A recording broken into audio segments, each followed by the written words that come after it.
is that a fact? Let me ask you, does a machine like yourself ever experience fear?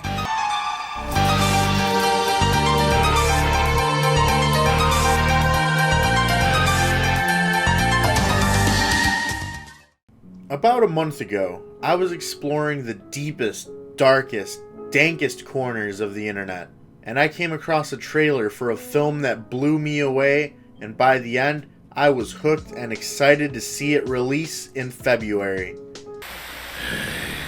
Tiger, I will pay to have your car fixed. Deal?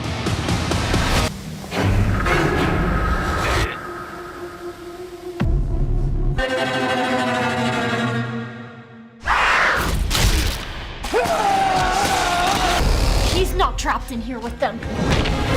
They're trapped in here with him. It's birthday time!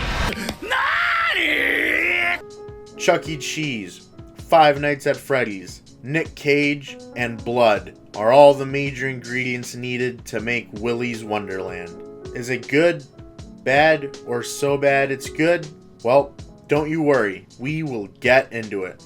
First, let me start off with a spoiler warning.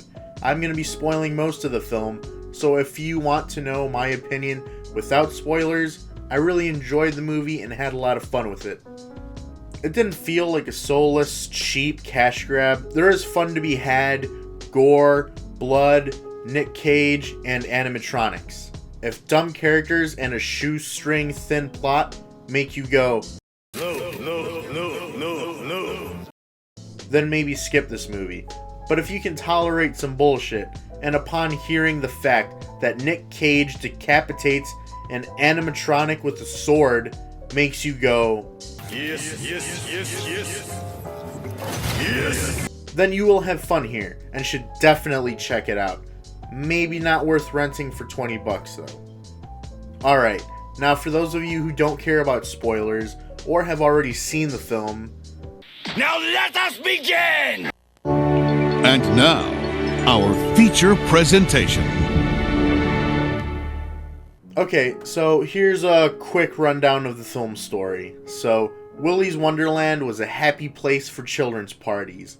One of the workers was named Jerry Robert Willis, and he was a serial killer. He brought in others like him, and so there was a whole group of serial killers that preyed on families who went to Willy's. They eventually get busted, but in a Chucky-esque move, they perform a satanic ritual to transfer their souls into the animatronics. The animatronics at night would go around town and kill people, and bodies were found in the park, school, etc. all over town. They never bulldozed or blew up the place because the first contractor that was hired to do so was gutted like a fish in his own home, and so after that, no other contractors wanted to take the job. So, some people made a deal with Willy where they would blow the tires of strangers and newcomers passing through town, stranding them. The one mechanic does not accept debit or credit, and apparently there isn't a single ATM in the entire town, so in order to pay for their vehicle's repairs, they would agree to spend the night at Willy's and clean the place up in order to cover the cost of their repairs. Willy and his crew would then kill and eat these unlucky people. One time though, a little girl survived and the sheriff took her in. The little girl named Liz grows up and attempts to burn down Willy's, but is stopped by the sheriff. Nick Cage passes by and gets his tires blown up. So he agrees to clean out Willy's for the night. Liz and her dumb friends decide to burn Willy's, but go in to save Nick Cage. Liz's dumb friends all die. Nick Cage kills most of the animatronics and survives the night. He and Liz take off in his Camaro, and boom, the end. Now let's get into some of the characters. So let's just talk about Nick Cage first. His character is simply known as the janitor. And here are a couple of notes that I had written down as I watched the movie. 30 minutes in, and Nicolas Cage has not spoken a word yet. 1 hour in, and Nick still hasn't spoken a word. The film is over. The credits are rolling, and Nick Cage never spoke a word. If there is one thing Nick Cage is known for and even loved for, it is his ability to lose his shit and go crazy. A, B, C, D, E, F, G, Peter. H, I, J, K, L, M, N, O, P, Peter. Q, R, S, T, U, V, W, X, Y, Z. Huh? That's all you have to do. Very good. You know your alphabet. I never misspelled anything. Not once, not one time. Because right now, the only thing standing between you and the writer is me. And he's scraping at the door. Scraping at the door.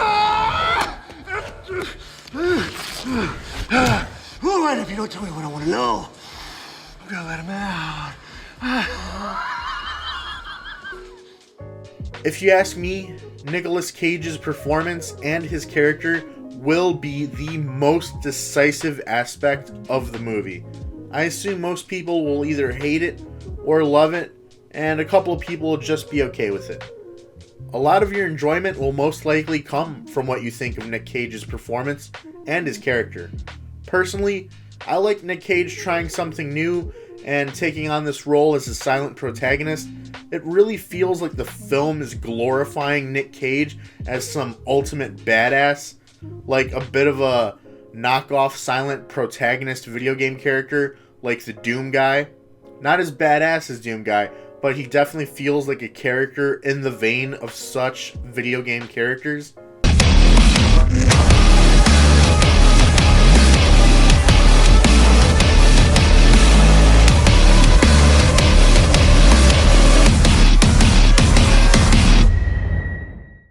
Some people might not like that almost nothing about Nick Cage's character is explained at all.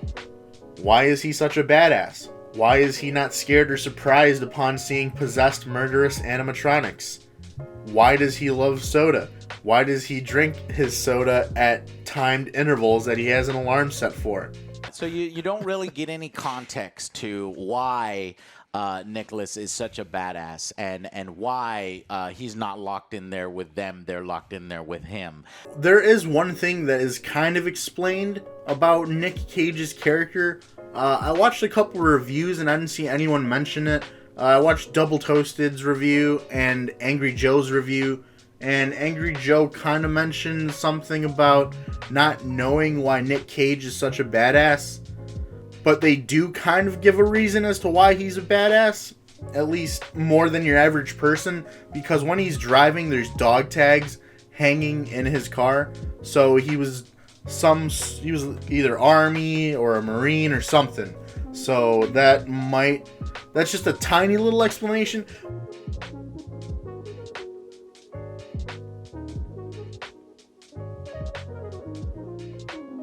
It seems like a lot of people and reviewers wanted more out of Nick Cage's character, but I mean, after watching the trailer, I basically knew what to expect. And to the people that were disappointed, what did you expect? Did you expect some ham-fisted dialogue? Why aren't you scared of the animatronics?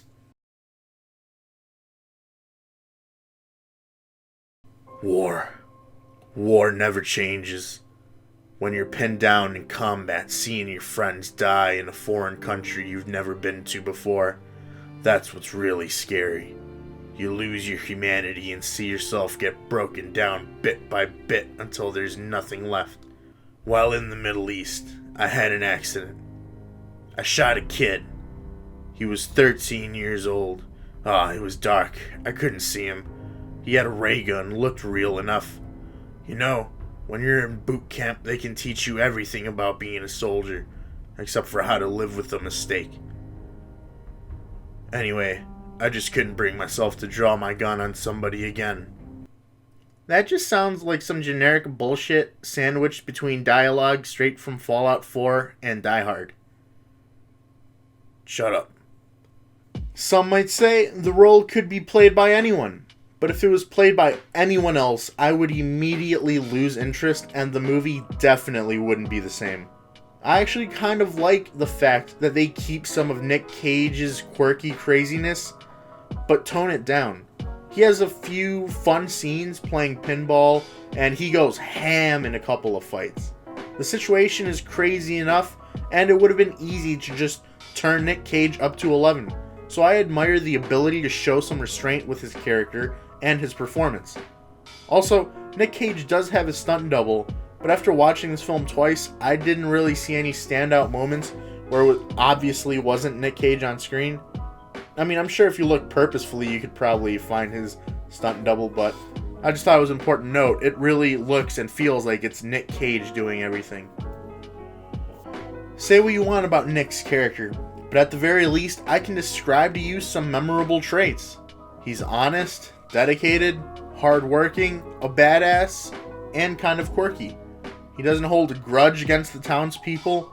After he kills two of the animatronics, after the sheriff left him tied up to die, he walks out, puts the dead animatronics in the trash, and he waves at the sheriff. He's genuinely a nice guy at times. He even finishes cleaning the place by the end. So, I like Nick Cage's performance, and I was okay with his character, and in fact kind of liked his character in some aspects. The main girl, Liv, is cool. I like the actress. She's not great, but I'd say she is serviceable in the role, and to be fair, most of her dialogue isn't great, but that's not really on her. I found her to be likable, and she moves with agency and purpose. I also appreciate how the main characters aren't complete, incompetent cowards. How come no one ever tries punching a ghost? In horror movies in general, there always seems to be a complete lack of fight in the character's will to live. They always run first and don't fight at all, or if they do fight, they put up the same amount of ferociousness as a 5-year-old who just got their juice box taken away. Oh, come on, a cramp? I've only been chasing you for a block. You're on the track team. Look, I know you're nervous, but you are cartoonishly juggling those keys. What? You're just gonna give up? This is your best option! But here, Nick Cage and the main girl do attempt to fight. I was surprised when Liv took a few jabs at Siren Sarah right off the bat. The sheriff and Willy's owner provide actual pretty good performances, and I completely bought them in the roles. Unfortunately, Liv has an annoying ass-kissing loser who couldn't be any more of a loser who is in love with her. Nothing happens with his character at all. He doesn't profess his love for her, fight for her, or even sacrifice himself for her or anything. He just dies. That's it. His character goes nowhere, and it's basically his fault that all the rest of his friends die. Oh, and did I mention he's a simp?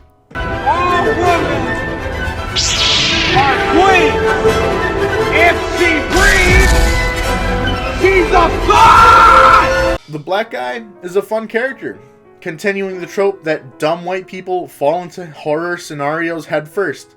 He delivers some dialogue that did make me crack a smile a few times. He even seems to have a brain in his head. We gotta go after her. I'm out this bitch. Y'all playing. Whoa, whoa, whoa, whoa, Bobby! What? Are y'all serious right now? This is Liv we're talking about. Move out of the way. What? No. Damn. Hey, whoa, hey, y'all look away. Baby, goddamn. Hey. But he and his girlfriend, after making it clear that they don't want to be there and just want to leave ASAP, decide to go have sex in the birthday room. They know the history of the place. They know the animatronics are killer monster things and alive, but even after seeing one in the corner while boning, they proceed with their sexy time, and oops, surprise, they die. Wow, if only there was some preventable way to prevent this from happening, like not being a complete fucking moron. The rest of the teen characters are pretty forgettable. There's the other dude, the glasses dude, and the slutty girl. They're definitely throwing in some tropes in the genre like weed, sex, and dumb teens. Like the two idiots who die having sex are so badly written that I feel like this is just an attempt to make fun of dumb teens in movies who have sex at the worst possible time. In horror films specifically, if you came in looking for deep, well-written, likable, and meaningful characters, can I please get a hit of the crack that you are so clearly smoking, because it must be some really fucking good shit. Now for the writing. The writing is not strong at all. Solid premise, but the writing is very weak. There are at least 2 major exposition dumps where the plot gets explained. Most of the characters are dull or lame. There's even that one line that if you've ever seen more than 2 movies in your entire life, you've probably heard it a few times. I'm not trapped in here with you. You're trapped in here with me. Except it's Liv's character saying it about Nick Cage. Speaking of writing, what are the rules? When can the animatronics wake up?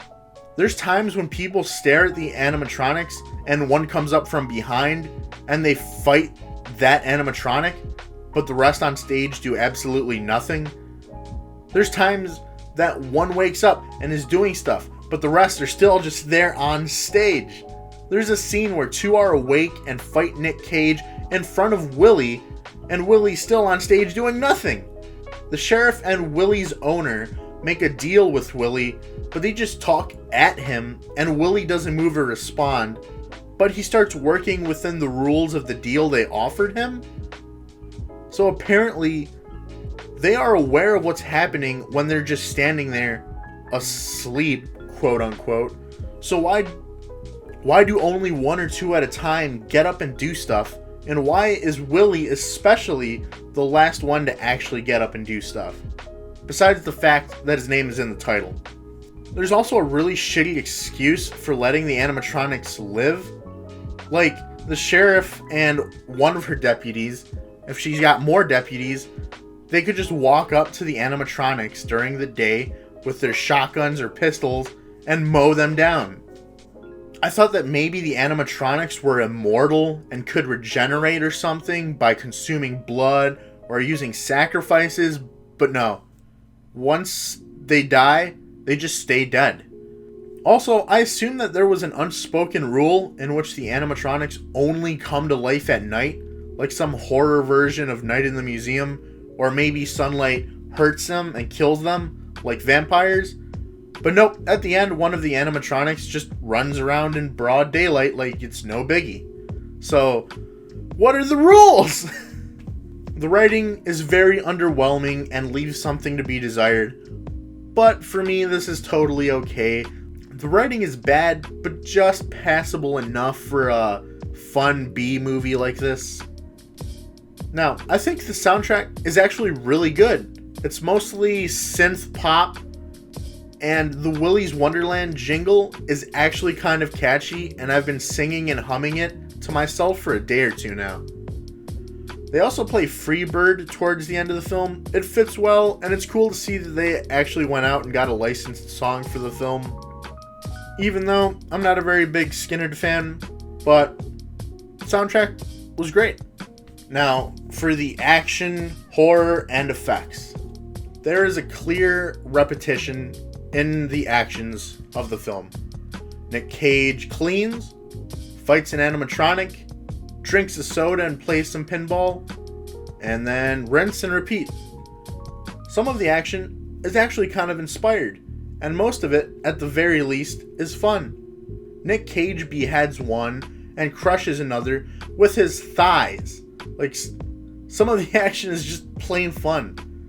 Some of the shots are really good too, with wide shots showing the fighters on opposing sides, reminding me of like a spaghetti western or a good anime. The film is definitely cartoony. Like, does Willy, an animatronic, have razor knife sharp fangs? How can he cut a woman in half? And Nick Cage uses a plunger as a weapon. Definitely cartoony. This movie also actually has some fun, gory, and bloody parts to it. You even get to see a kid die and another kid get hurt. It's nice not to see them shy away from that and be afraid to show kids get hurt, by the satanic, possessed, child-murdering animatronics. Also, real quick, as a half Mexican human hybrid, I appreciate the representation with the Mexican animatronic.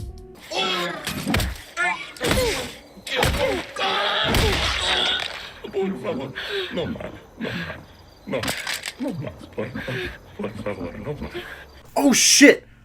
Speaking of the action and some of the goofy fun, I almost forgot Nick Cage rips open and breaks the crocodile animatronic's jaw. Like, that shit was fucking awesome. I was cheering in my seat watching that. It was like fucking King Kong ripping open the T-Rex's jaw. Oh, but with Nick Cage and a crocodile. It was awesome. The movie does feel cheap, but they do a good job stretching their budget for the most part. And effects-wise, the animatronics look fine, but to me they clearly look like people wearing animatronic costumes, which isn't as good as I would have liked. One major problem I have, though, is Willy himself. Willy as a character, he has some legitimately creepy parts, like when he sings the song about killing everyone there.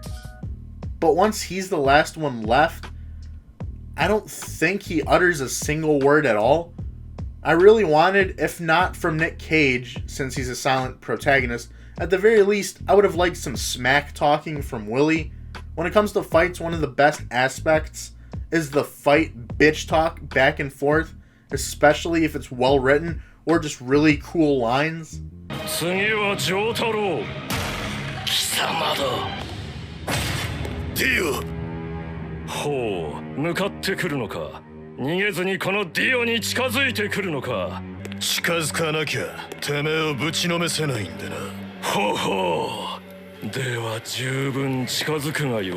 But Willy just like fights and then dies without uttering a word.